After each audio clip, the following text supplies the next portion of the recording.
श्री गुरुवे नमः। ओम श्री गुरुवे नमः। ओम श्री गुरुवे नमः। अवेकनिंग इनर सेल्फ चैनल पर आप सभी मित्रों का मैं स्वागत करता हूं। आदरणीय मित्रों, पिछली जो हमारी चर्चा थी उसमें हमने एक भविष्यवाणी की थी,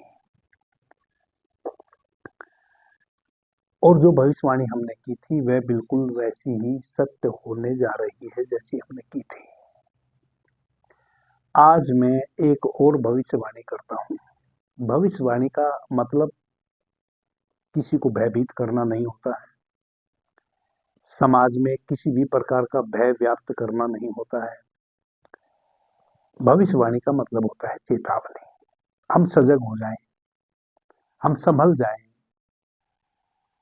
जिस प्रकार की भविष्यवाणी किन्हीं के द्वारा भी की गई है, कभी भी की गई है, उसका केवल इतना ही मतलब होता है कि हम समझ जाएं, संभल जाएं। कम से कम जिस अनुरूप वह भविष्यवाणी हुई है, अच्छे में तो हमारा योगदान हो, बुरे में हमारा कोई योगदान ना हो। कुछ भी बुरा हो रहा है, कुछ भी अनित हो रहा है, कुछ भी अनर्थ हो रहा है, उससे बचें। आदरणीय मित्रों, जीवन, मृत्यु, जय और विजय, सृष्टि की रचना और सृष्टि का समापन, सब उस एक चेतन तत्व जिसको हम ईश्वर कहते हैं उसके ऊपर निर्भर करता है। वह ईश्वर ही सबका संहार करता है, वह ईश्वर ही इस सृष्टि का पालक है, वह ईश्वर ही इस सृष्टि का संचालक है, वह ईश्वर ही इस सृष्टि को रचता है, जिसको हम एक चेतन तत्व कहते हैं। हम इस चैनल पर विज्ञान भैरव तंत्र सीरीज चला रहे हैं। विज्ञान भैरव तंत्र सीरीज में हमने एक चेतन तत्व पर अभी तक 18 के करीब चर्चा कर ली है। कैसे वह एक चेतन तत्व को हम उपलब्ध हो सकते हैं और कैसे उस एक चेतन तत्व को हम समझ सकते हैं।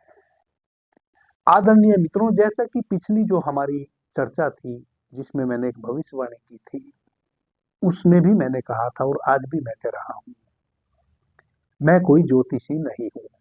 हमें चाहे वह ग्रस्त हो, चाहे वह सन्यासी हो, कभी कभी जो भी मुझे सुन रहे हैं, आप सभी मित्रों को कभी कभी किसी बात का आभास होता है और आप समझ जाते हैं।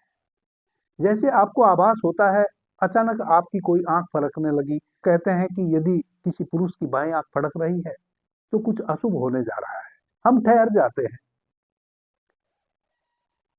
जाते हैं, तो उस अशुभ होने से कई बार हम बच जाते हैं। सभी मित्रों को कभी ना कभी किसी परिस्थिति में, किसी स्थिति में, खासकर माताओं बहनों को आभास हो जाता है कि कुछ गड़बड़ होने वाला है। कभी कभी क्या गड़बड़ होने वाला है यह भी सुस्पष्ट हो जाता है। कभी कभी बात अंधेरे में रह जाती है, यह स्पष्ट नहीं हो पाता कि क्या गड़बड़ होने वाला है, लेकिन कलेजा टूटने लगता है, आत्मा मान जाती है, मन मान जाता है कि हाँ, कुछ गड़बड़ होने वाला है। उसका अपने परिवार में चर्चा करते हैं, डिस्कस करते हैं कि आज मुझे ऐसा सोपन दिखा, या मुझे घबराहट हो रही है अनचाहे। एक घबराहट तो होती है किसी कारण से, एक घबराहट होती है अकारण। कोई घटना नहीं घटी, किसी से हमारी कोई लड़ाई नहीं, झगड़ा नहीं, किसी से तू मैं भी हमारी नहीं हुई, फिर भी हमें घबराहट हो रही है, हमारा कलेजा टूटने को हो रहा है। और ऐसा बहनों को तो निश्चित कई बार होता देखा गया है, और फिर वे बताती हैं कि कुछ अनित होने वाला है।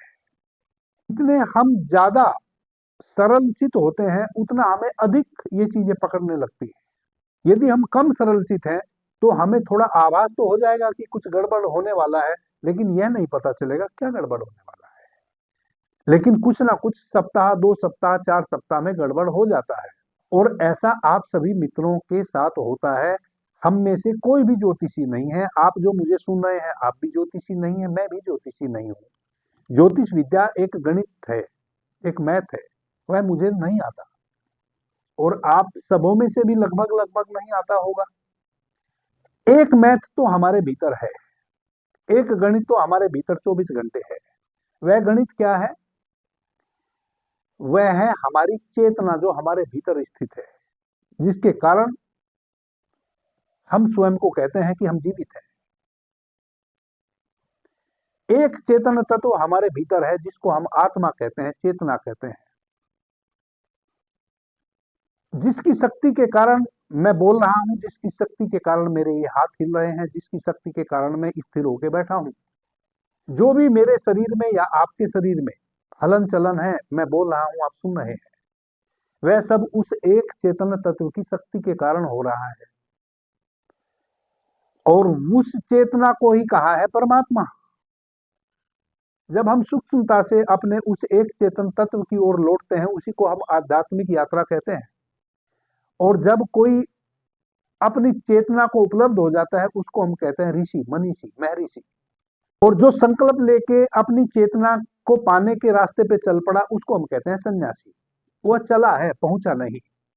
जिसने एक संकल्प लिया है कि मैं अब अपने उस आत्म केंद्र को उपलब्ध होऊंगा, बीच में जितने भी झंझट है उनमें मैं नहीं पड़ूंगा, सीधा मेरा एक ही रास्ता है कि मैं उस अपनी आत्मा को, चेतना को पाके रहूंगा। ऐसा संकल्प लेके जो चल पड़ा, उसको हम कहते हैं सन्यासी। हम जिसको जीवन कहते हैं, उस चेतना के कारण ही है। कभी कभी किसी क्षण उस चेतना के करीब करीब पहुंच जाते हैं। जैसे ही हम उस चेतना के करीब करीब कभी कभी जाने अनजाने पहुंच जाते हैं, तब ही हमें इस प्रकार का थॉट आता है, तब हमें आने वाली घटनाओं के संदेश मिलने लगते हैं। और यह आप सबके साथ होता होगा। कई बार हम अनदेखा कर देते हैं चीजों को, और चूंकि हमें अपनी आत्मा का अनुभव नहीं है, बहुत बार आपको थॉट आता है, आप उसको किसी के समक्ष रखते भी नहीं, क्योंकि आपको स्वयं ही भरोसा नहीं होता कि जो थॉट मुझे आया है यह सच भी होगा।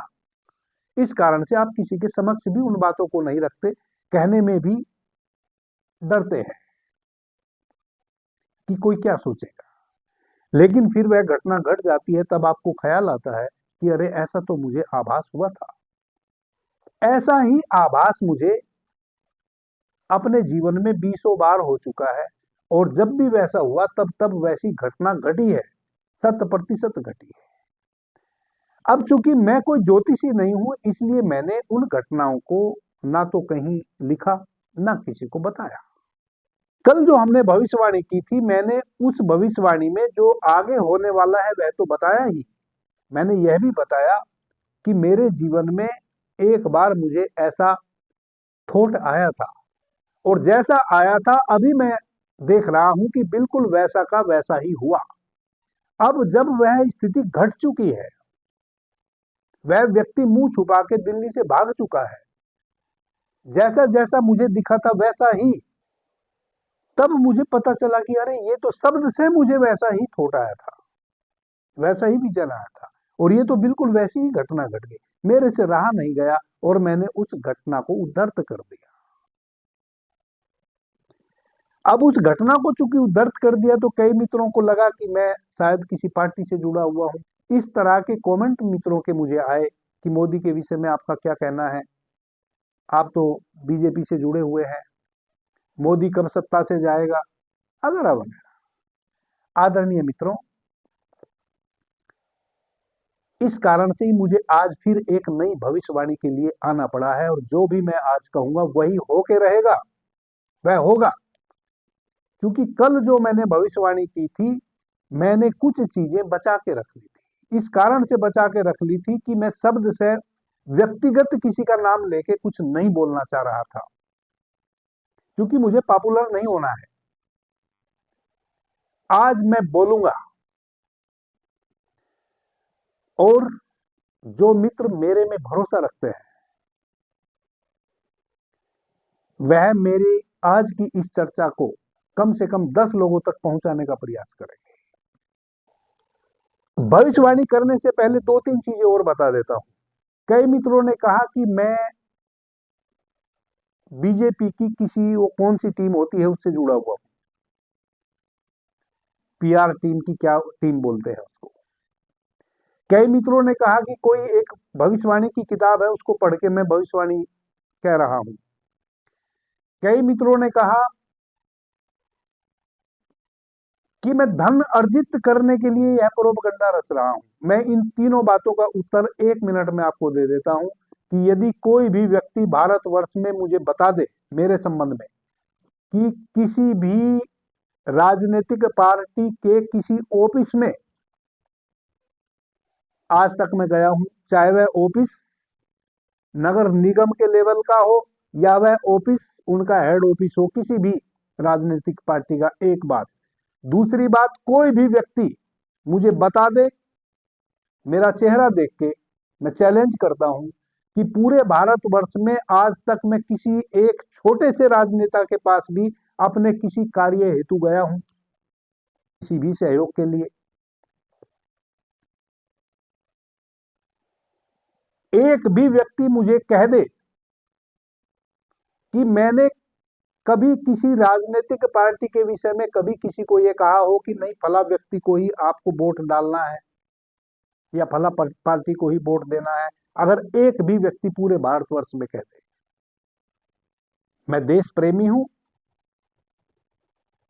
जो देश की उन्नति चाहने वाली पार्टियां हैं, हार्दिक रूप से मेरा उनके प्रति सम्मान है और मैं परमात्मा से उनके लिए प्रार्थना करता हूं कि वह देश की सेवा यूं ही करते रहे और उनके सेवा करने के बीच में कोई भी संकट ना आए, कोई ताकत उनको बाधा ना पहुंचा सके।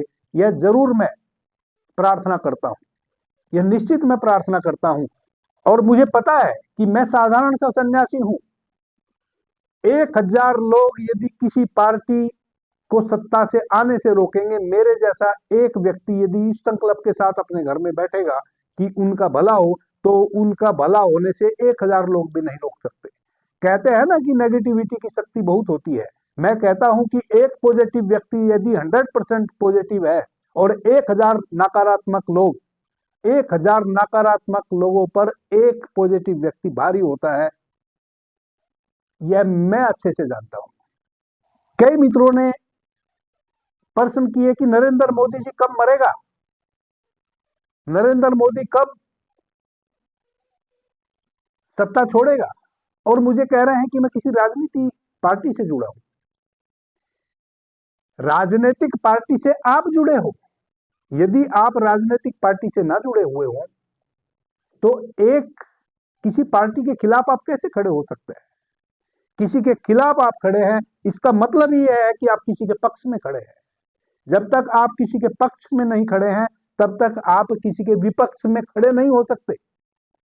और मैं तो ना किसी के पक्ष में खड़ा हूं ना विपक्ष में खड़ा हूं। और उन लोगों को बड़ा दुख होगा सुनकर, नरेंद्र मोदी जी अभी 10 साल तक इस देश की सेवा करेंगे और उनको कोई ताकत हटा नहीं पाएगी। वह जब भी इस्तीफा देंगे स्वयं देंगे। और मैं उन लोगों को भी आज चेतावनी दे रहा हूं जो बीजेपी से ही जुड़े हुए हैं, जो बहुत महत्वाकांक्षी हैं और बीजेपी पार्टी से जुड़े हैं और उच्च पदों पे भी हैं, वह भी संभल जाएं। वह भी कामयाब नहीं होंगे यदि वह भी श्री नरेंद्र मोदी जी को परेशान करने की कोशिश करेंगे, तो उनका भी राजनीतिक जीवन समाप्त हो जाएगा। कामयाब नहीं होंगे और बाकी लोग तो कामयाब होंगे ही नहीं। कोई दाल गलने वाली नहीं है, यह मेरी भविष्यवाणी है। और मैं खुल के बता दूं, 10 साल तक वह देश की सेवा करेंगे। इसका मतलब मैं यह कह रहा हूं कि जब तक वह प्रधानमंत्री हैं तब तक रहेंगे, और जब नहीं उनको प्रधानमंत्री पद पे रहना है, वह स्वयं इस्तीफा देंगे। किसी और की शक्ति के कारण वह नहीं हट पाएंगे, वह स्वयं इस्तीफा देंगे या स्वयं किसी को उस पद पर आसीन करेंगे, और जिसको आसीन करेंगे वह भी बीजेपी का ही होगा। यानी कि बीजेपी की सरकार 10 साल रहने वाली है। यह मैं भविष्यवाणी कर रहा हूं, यह मैं साक्षात जानता हूं, और यह मैं आज से नहीं जानता हूं, यह मैं आज से नहीं जानता हूं, यह बात मैं 2003 से जानता हूं। श्री नरेंद्र मोदी जी जो वर्तमान में हमारे देश के प्रधानमंत्री हैं, हिंदू रीति रिवाज के अनुसार हम उनकी प्रजा हैं, वह देश के राजा हैं जब तक वह प्रधानमंत्री पद पर बैठे हैं। क्योंकि उन्हीं के अच्छे बुरे सोचने से देश का भविष्य या वर्तमान तय हो रहा है, इसलिए वह राजा है और हम उनकी प्रजा है।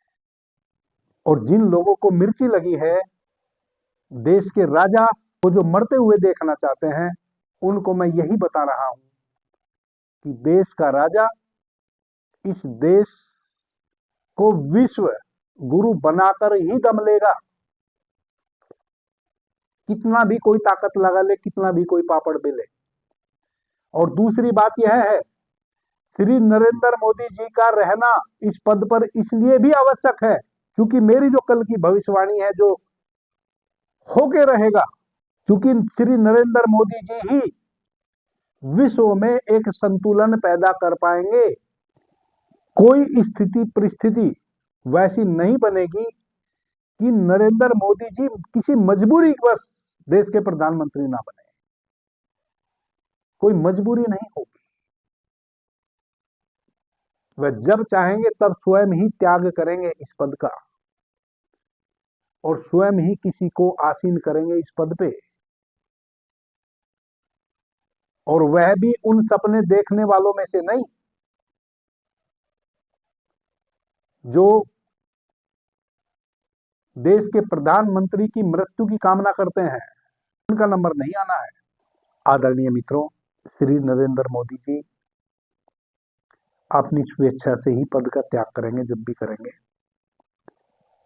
कोई भी ऐसी नेगेटिव स्थिति परिस्थिति नहीं बन सकती कि उनको मजबूरी में सत्ता छोड़नी पड़े, या सामने कोई इतनी शक्तिशाली पार्टी बन के उनके समक्ष नहीं खड़ी हो सकती जो उनको सत्ता से बेदखल कर दे। वह अपनी मर्जी से ही सत्ता छोड़ेंगे और जब श्री नरेंद्र मोदी जी अपनी मर्जी से सत्ता छोड़ेंगे उसके बाद भी 5 साल तक भारतीय जनता पार्टी की ही सरकार रहने वाली है। जो श्री नरेंद्र मोदी जी मर जाएं ऐसी कामना करते हैं, इंतजार कर रहे हैं, उनके लिए यह दुख की खबर है। ऐसा ही होगा जो मैं कह रहा हूं। यूरोपीय देशों में, अमेरिकी महाद्वीप के कुछ हिस्से, एशिया के कुछ हिस्से 29 मार्च 2:21 से और 2031 तक इनमें इतनी आफत आने वाली है कि 50% जनसंख्या समाप्त हो जाएगी और बाकी जो 50% बचेगी वह श्री नरेंद्र मोदी जी भारत के प्रधानमंत्री हैं उनके कारण बचेगी, वरना तो विनष्ट होने के लिए सब तैयार रहेंगे। और यह लड़ाई ईसा और मूसा के बीच में रहेगी। जब आएगा 2029 ना रहेगा ईसा और ना रहेगा मूसा। यह मेरी भविष्यवाणी है। इसका मतलब यह हुआ कि केवल वही लोग इन इलाकों में बचेंगे, वही लोग इन इलाकों में जीवित बच पाएंगे जो अपनी मानसिकता चेंज कर चुके होंगे, जो कट्टरवाद से बैक हो चुके होंगे, जिन्होंने कट्टरता छोड़ दी होगी, जिनको यह आभास हो चुका होगा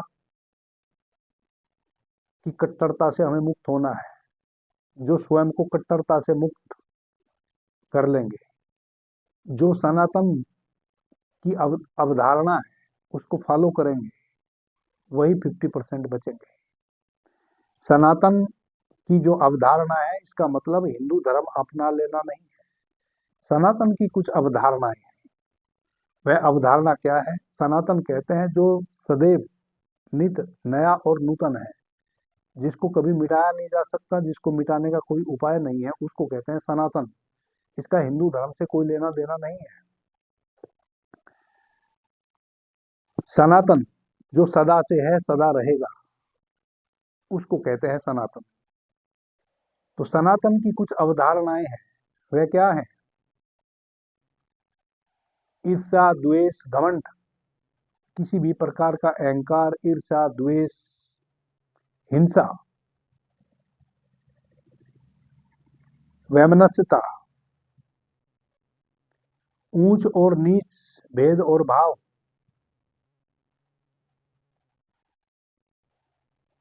जहां ना हो वह कोई भी कौम हो, वह कोई भी धर्म हो, और वह पृथ्वी के किसी भी कोने पे वैसे लोग हों, वह सनातनी है